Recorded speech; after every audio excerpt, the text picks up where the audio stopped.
Okay, things are moving a little faster than I thought. This is the 283 engine.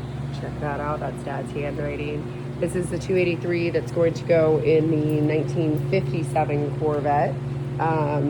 Here I thought we were just doing a normal 283, and this is an extra fun project for me specifically because this is the first project that, my dad had the Z11 there completely assembled and I got to disassemble.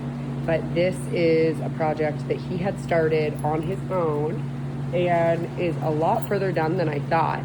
I was able to look through here yesterday and I see that he has pistons. He obviously got the engine board out because he loved to do that. Heads are on, crank is in, and you know what? He never tells anybody the cam specs, right? So yesterday I find 2 cams and we're like, oh my gosh, let's read the specs and see what's going on, what camera we gotta put in. And lo and behold, I'm looking through here and I should get a flashlight, but you can kind of, oh, there you go. You can see it there. Cam's already in there. So I apparently don't need to make that decision.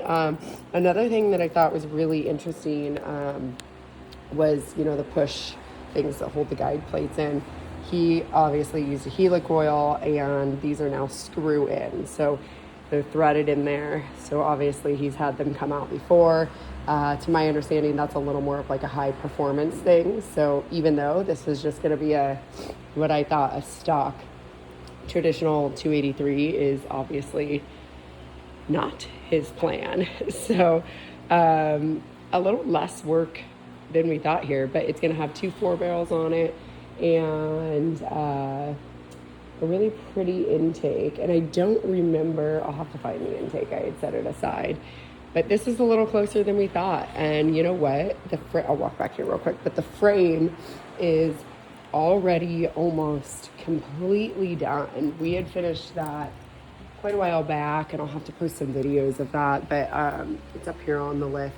The only thing that's not done is I'm waiting to go pick up some wheels that I'm getting from one of my dad's good friends, Dallas Haig. I'm so lucky to have support. Dallas does not like selling anything to anybody, and he would love to sell me something for one of my dad's cars. They were very good friends, and man, he is the ultimate Corvette knowledge.